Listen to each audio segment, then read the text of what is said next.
हाँ, हमें dead rubber बहुत पसंद है। क्या मुकाबला देखा है हमने। भारत श्रीलंका टी20 एशिया कप के इतिहास का पहला सुपर ओवर। अंत में जीत भारत की, जो जाएंगे अनबीटन एशिया कप फाइनल में। स्वागत है आपका ESPN cricket for time out Hindi में, जहां पर हमारे साथ जुड़ रहे हैं वरुण नारायण, आकाश चोपड़ा। क्या ख्याल है?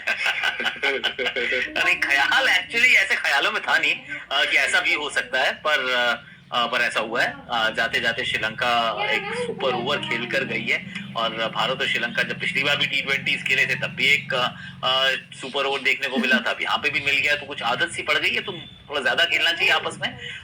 Broadcasters will be very happy, क्योंकि फैंस विल बी हैप्पी। हमें थोड़ा लेट तक काम करना पड़ेगा, but that's absolutely okay, you know. नहीं, अगर इस तरह से खेलना है तो खेलिए, लेकिन मैच थोड़ा 6 बजे शुरू कर लीजिए शाम के। सब खुश रहेंगे, देखेंगे भी सब, जगह भी रहेंगे सब। पर उस सुपर ओवर में भी श्रीलंका 2 for 2 थे इस बार भी। और वो सुपर ओवर और उसके पहले जो डेथ ओवर्स थे चेस के, थी अर्शदीप सिंह की एक रिडेम्पशन आप, क्योंकि पहले 3 ओवर में 35 रन गए थे। वो 19वां ओवर और फिर सुपर ओवर उन्होंने मैच भारत को जिताया। देखिए, मुझे लगता है कि अर्शदीप प्रेशर सिचुएशंस में अपने कंफर्ट जोन पाते हैं, क्योंकि अगर आप आईपीएल में भी देखेंगे और कई सारे इंडिया के मैचेस में भी हमेशा अगर वो पहले 2 या 3 ओवर में भी रन के लिए जाते हैं, वो लास्ट में आकर हमेशा अपना बेस्ट बॉलिंग करते हैं। और उसी के बाद हर्षित राणा भी अपना बेस्ट ओवर डाला। वो लास्ट 2 ओवर्स बहुत ही क्रूशियल था, पर उससे पहले जिन बॉलर ने मैच सेटअप किया हुआ था, वरुण और कुलदीप, कमाल का स्पिन का जोड़ी है ये, जो इंडिया को बहुत साल तक काम देगी। जी हाँ, वहीं जाते हैं, क्योंकि 11 ओवर में 130 पर 1 भारत ने इस एशिया कप का पहला 200 से अधिक का स्कोर खड़ा किया था। लेकिन 11 ओवर 130 पर 1 मैच समाप्त था। उसके बाद वो 5 ओवर आए स्पिन के, जहां कुलदीप और वरुण ने रुख बदल दिया। और वही कुलदीप और वरुण जिनको एक्चुअली आड़े हाथों लिया था उससे पहले, तो उनके वो शुरुआती ओवर नहीं थे। शुरुआती ओवर में तो बहुत बढ़िया बैटिंग कुशल परेरा भी कर रहे थे, उनके साथ पथुम निशंका भी कर रहे थे। ऐसा लगा कि ये वन वे ट्रैफिक होने वाला है बिल्कुल। लेकिन स्पोर्ट में ये भी कहते हैं कि सबसे मुश्किल काम जो होता है वो जो फिनिश लाइन को क्रॉस करना।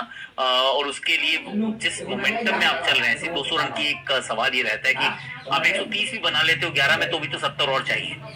तो अगर वो 170 रन या 180 रन की चेज हो तो फट करके बन जाती है।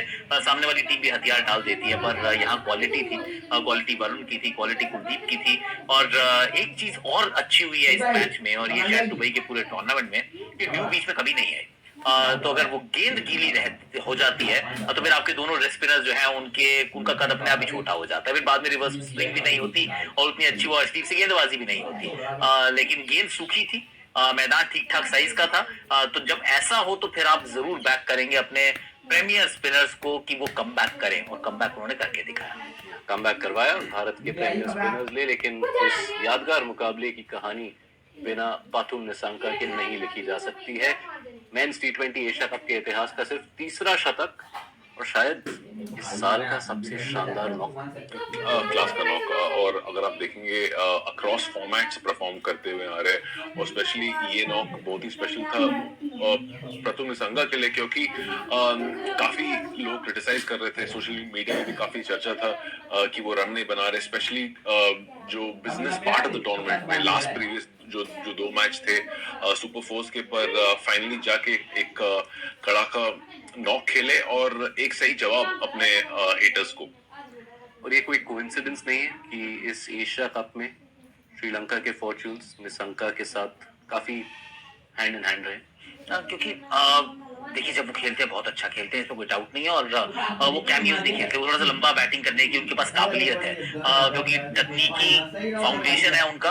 और वो तकनीक के साथ उनको आजादी मिलती है कि आप टेक्निकली सही शॉट मारते रहिए, रन बटोरते रहिए, और थोड़ा सा डीप तक बैटिंग आप कर सकते हैं। जब इन्होंने किया तो श्रीलंका जीती भी थी। इस बार ऑफकोर्स जीते नहीं है, पर इस टूर्नामेंट की, और हम तो बात कर रहे हैं कि जहां अभिषेक शर्मा की हमने क्लास वाली बैटिंग देखी है, एक अलग लेवल की एक्चुअली बैटिंग देखी है, उसमें भी अगर आप वो टॉप 3 पारियां ढूंढेंगे, 2 पारियां ढूंढेंगे, तो उसमें पाथुम निशंका के शतक को आपको वहीं एकदम साथ के साथ रखना पड़ेगा। अगर आप श्रीलंकन फैन है तो उनसे आगे भी रख सकते हैं, क्योंकि शतक बनाना against India in run chase of 202, ये वाला काम तो अभी तक अभिषेक शर्मा को करने के लिए कहा नहीं गया है। बेस्ट टीम के सामने आपने रन बनाए, और जिस अंदाज में बनाए हैं, ऑफ कोर्स पाथुम का मैं तो भैया फैन हूँ। मुझे लगता है ये बहुत कमाल का मॉडर्न डे 3 फॉर्मेट प्लेयर है जिसकी थोड़ी और मुझे लगता है इज्जत होनी चाहिए।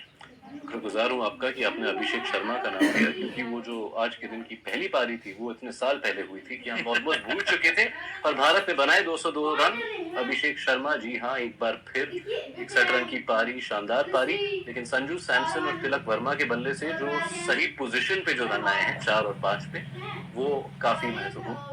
देखिए, मेरे हिसाब से ये इंडिया के लिए एक बहुत ही इम्पोर्टेंट वेकअप कॉल था। बहुत सारे एंगल्स अगर आप देखेंगे, इंडिया के मिडिल ऑर्डर अभी तक फायर नहीं किए थे, क्योंकि काफी रन्स बना रहे थे दोनों ओपनर इस वक्त तक।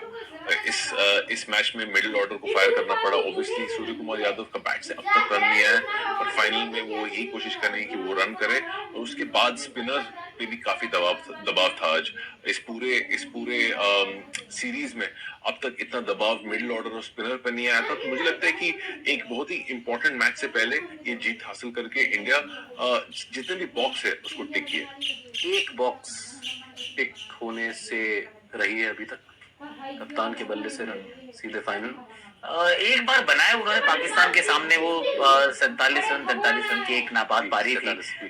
तो वो पहले मैच में आई थी। अब आप उम्मीद करेंगे जहां से शुरू किया था टूर्नामेंट वहीं पे समाप्त भी करें।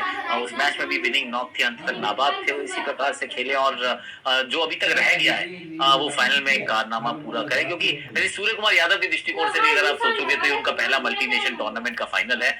और जब वो ट्रॉफी उठाएंगे ना, टीम गेम जरूर है, इसमें मजा बड़ा आता है जब टीम जीतती है, लेकिन अगर उस जीत में आपका एक्टिव कंट्रीब्यूशन ना होना तो वो ना मिठास तो है पर उसमें थोड़ी सी चाशनी कम लगती है। तो कप्तान है, टॉस करने जाते हैं, ट्रॉफी भी उन्हीं को मिलने वाली है, इंटरव्यू भी उन्हीं का होगा। अगर भारत मुकाबला जीतती है तो फिर उसके अंदर उनका कंट्रीब्यूशन अगर होगा तो फिर सोने पे सुहागा है। चलिए, तो अब बस रविवार का ही है इंतजार। भारत और पाकिस्तान के बीच खेला जाएगा एशिया कप का फाइनल। अरुण, आकाश चोपड़ा, आपके वक्त के लिए बहुत बहुत शुक्रिया।